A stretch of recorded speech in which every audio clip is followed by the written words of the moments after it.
Bu temel alt kütüphaneleri öğrenmeye başlayalım. Search alt kütüphanesine gittim. Buradaki blokları kullanarak herhangi bir dalga sinyal formunu oluşturabilirim ve onu kaynak olarak kullanırım. Bakınız, Simin, From File gibi bloklar data yardımıyla sinyal oluşturmamızı sağlar. Signal Editor, Generator ve Signal Builder çok spesifik sinyalleri manuel olarak oluşturmamızı sağlar. Ve diğerleri ise Random Number, Pulse Generator gibi bloklarsa direkt hazır bloklardır. İçerisinden parametrelerini değiştirerek kaynak olarak kullanabiliriz. Bakınız, bir bloğa yaklaştığımda o bloğun yanında o bloğun özellikleri açılıyor. Herhangi bir bloğa çift tıkladığımda o bloğun parametrelerini girebileceğim arayüz açılır. Buraya maske denilmektedir Simulink''te. Sağ tuşa bastığımda bazı seçenekler çıkıyor. Go to Parent'a ya da ESC'ye basarsam bir üst kütüphaneye geri dönerim. Şu aşağıdakiler maskede görünüyor. Simulink hakkında bilgiye ulaşabilirim Help seçeneğinden. Bu bloğu modelime eklemek istiyorsam sağ tuşa basıp Add Block to Model deneme seçeneğini kullanabilirim. Ya da bu bloğu sol tuşa basılı tutarak ekranıma sürükler bırakırım ve kütüphanemiz direkt kapanır. Bakınız, bloğumun etrafı mavi görünüyor ve en önemli parametresini girebilmem için bir yer açıldı. Buradan sinüs için genliği girebilirim. Boş bir ekrana bastım ve artık bloğum seçili değil.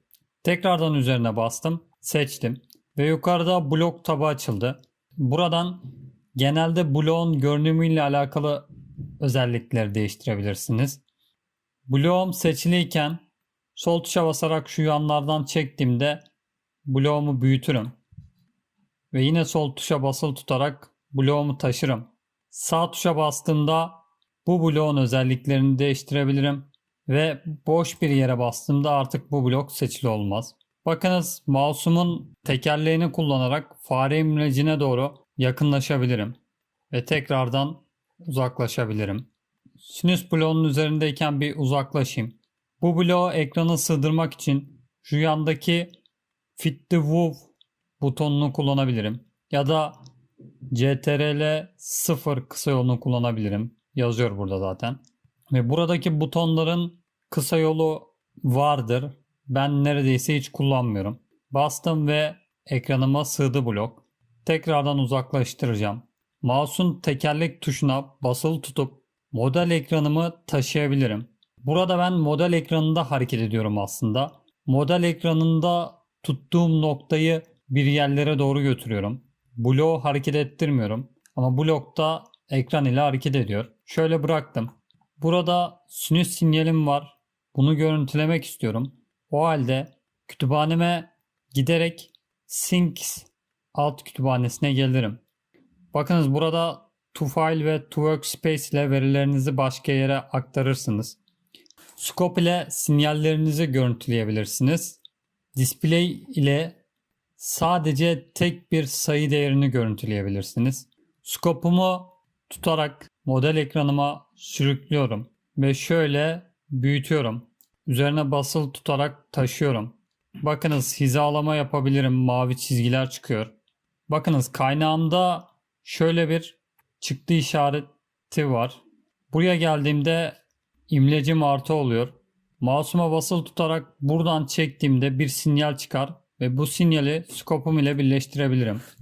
Sinyalin üzerine tıkladığımda sinyali seçmiş oluyorum. Artık bunun özelliklerini değiştirebilirim. Bakınız, şu kırılma noktalarını oynatabilirim. Şimdi delete'e bastım. Tam tersinden scope'tan da sinyali çekip birleştirebilirim. Tekrardan sildim.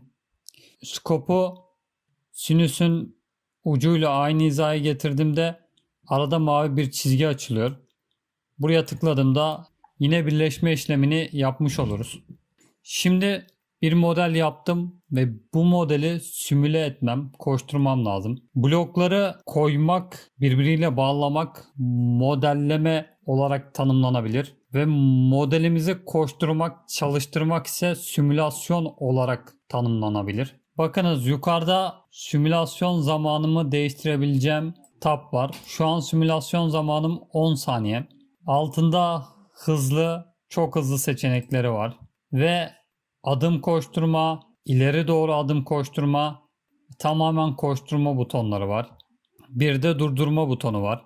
Şimdi simülasyonumu başlatmıyorum. Öncelikle sinüs sinyalinin parametresini değiştirmek istiyorum.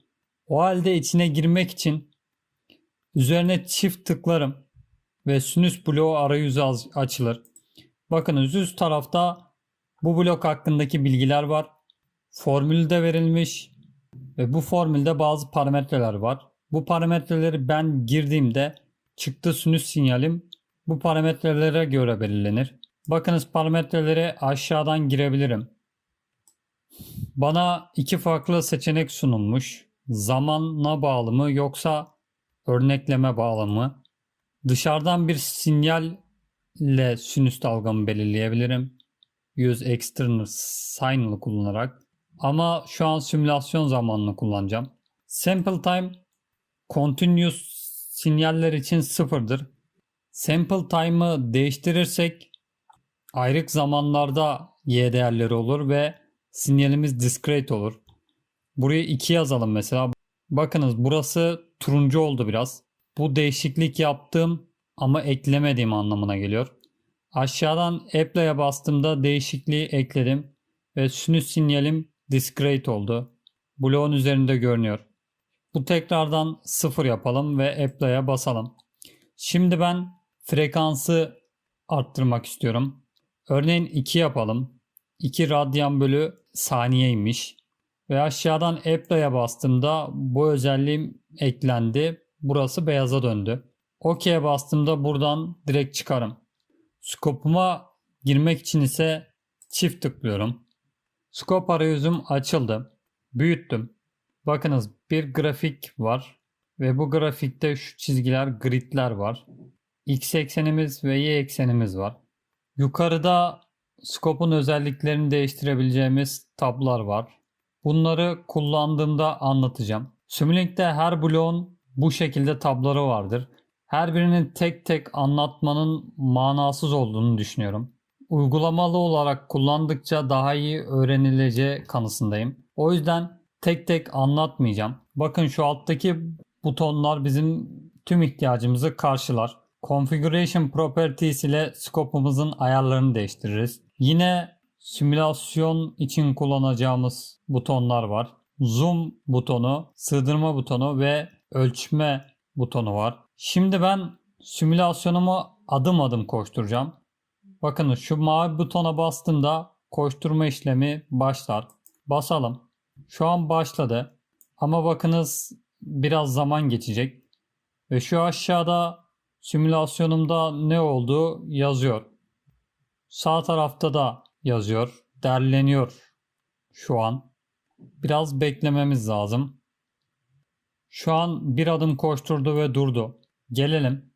Bir adım daha koşturalım. Bakınız sinyalimiz çizilmeye başlandı. Adım adım koşturuyorum basa basa. Şu stop'a bastığımda simülasyon duracak. Durdu şu an. Yeşil run butonuna bastığımda da 10 saniye için simülasyonum koşmuş olacak. Bakınız sinüs dalgamız görünüyor. Bu scope'tan çıktım. Bir sinüs dalgası daha çizdirmek istiyorum. Search kütüphanesine giderek oradan alabilirim. Ya da buradaki sinüs bloğuna tıklayarak sağ tuşa basıp kopyalayabilirim. CTRL-C ile kopyalayıp CTRL-V ile de yapıştırabilirim. En kısa yolu mouse'umda sağ tuşa basılı tutarak bloğu taşırım ve bırakırım. Bakınız kopyalama işlemini yapmış oldum. Bu sinüs sinyaline çift tıklayarak girdim ve bunun da frekansını değiştirmek istiyorum. Örneğin 5 yapalım. Genliğini de değiştirelim. 2 yapalım ve OK'ye basalım. Bakınız bir kaynağım var. O halde scope'umda 2 giriş olması lazım ama şu an yok. Giriş atamanın da birçok yolu var. Scope'uma tıklayıp sağ tuşa basarsam ve Signal and Ports tabına gelip Number of Input Ports'u 2 olarak değiştirebilirim. Bakınız bir giriş atandı. Tekrardan sağ tuşa basıyorum ve giriş sayımı 1'e indireceğim. Scope'a yaklaştığınızda bakınız şurada artı işareti çıkıyor.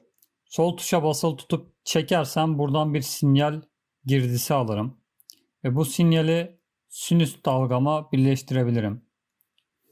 Ve tekrardan number of input ports'u 1 olarak değiştiriyorum. Sinüsten gelen sinyali alıp scope'a yaklaştırdığınızda yine bir giriş otomatik olarak açılır. Buraya da birleştirebilirsiniz. Şimdi burada 3 bloğumuz var. Sol tuşa basılı tutarak hepsini seçip ve herhangi birini tutarak taşıyabiliriz. Bakınız. Ama sadece birini büyütebiliriz. Hepsi büyümez. Scope bloğunu tutup taşıdığımda sinyallerim beni takip eder. Bakınız takip ediyor. Ve çift tıklayarak scope'umun içine giriyorum. Tekrardan simülasyonumu koşturuyorum. İki sinyal de aynı grafikte görünüyor. Peki iki sinyali farklı grafikte görüntülemek istiyorsam ne yaparım? View tabına giderim ve buradan Layout'dan iki layout'u seçerim. Bakınız sinyallerin farklı grafiklerde görünüyor. View tabından yine görüntüleme ile ilgili özelliklere ulaşabilirsiniz. Bakınız Legend'a bastığımda sinyallerimin ismi şu sağ tarafta yazılacaktır. Yazıldı. Buradan çıktım. Blokların üstüne tıkladığınızda bakın altından ismini değiştirebilirsiniz. Aynı şekilde sinyallerin ismini de değiştirebilirsiniz. Üzerine çift tıkladım. Ve birinci sinüsün ismini Sine Wave 1 olarak değiştiriyorum. İkincinin de üzerine çift tıkladım ve ismini Sine Wave 2 olarak değiştiriyorum. Şimdi scope'uma girdim ve koşturma işlemini tekrardan yaptım. Bakınız grafiklerin üstünde isimler yazıyor ve sağ tarafta legendlarımda sinyallerin isimleri görünüyor. Şuradaki zoom butonunu kullanarak ve sol tuşa basılı tutarak sinyalimize yakınlaşabiliriz. Sığdır butonunu kullanarak sinyallerimizi grafiklere tekrar sığdırırız. Zoom'dan çıkmak için tekrardan üstüne basarız. Şimdi önemli bir konudan bahsedeceğim. Dikkat ettiyseniz dalgalarımız çok sivri geçişlere sahip. Çünkü Simulink bu noktalarda çözüm yapmış ve bu noktaları birleştirerek dalgayı oluşturmuş. O halde Prepare Tool stripinden Model Settings'i açıp çözücü özelliklerini değiştirebiliriz. Ya da sağ tuşa basıp Model Configuration Parameters'tan aynı yere ulaşırız. Arkadaşlar biz bloklar ile sistemimizi modelledik. Arkasında ise yorumlanıyor, derleniyor, makine diline dönüşüyor, çözülüyor ve karşımıza sinyal olarak çıkıyor. Arkada birkaç çözücü kullanılıyor. Ana olarak Variable Step ve Fixed Step olarak ikiye ayrılıyor çözücülerimiz. Fixed Step ile çözüm yapılan adım sayısı her zaman sabittir. Variable Step ise zaman kazanmak için bazı adımları atlayarak modelinizi çözer. Şu yandan çözücü seçebilirsiniz. Auto'yu seçtiğinizde size zaten en uygun çözücüyü otomatik olarak ayarlar. Bakınız burada arkasında matematik olan birkaç çözücü var. Solver Details'te çözücünüzün ince ayarlarını yapabilirsiniz. Bizim için önemli olan şu an Max Step Size yani adım aralığı. Bu ne demek oluyor? Çözücüm 1 saniye içerisinde 5 adımda çözme işlemini bitiriyorsa benim step size'ım 0.2 saniyedir. Eğer ben step size'ımı düşürtürsem 0.01'e indirirsem 1 saniyede 100 adım olur ve 100 noktam olur. Bu noktalar birleştiğinde daha yumuşak bir dalga elde etmiş olurum. O halde max step size'ı 0.01 olarak değiştiriyorum. Bunu çok düşürmek simülasyon süresini çok fazla arttıracaktır. Ve aşağıdan OK'ye basarak bu ekrandan çıkıyorum. Tekrardan scope'uma girelim ve burayı koşturalım. Bakınız dalgalarımız çok güzel oldu ve artık yumuşak geçişlere sahip. Simülink'e giriş yapıp ilk sinyalimizi çizmiş olduk. Görüşmek üzere arkadaşlar. Kendinize iyi bakın.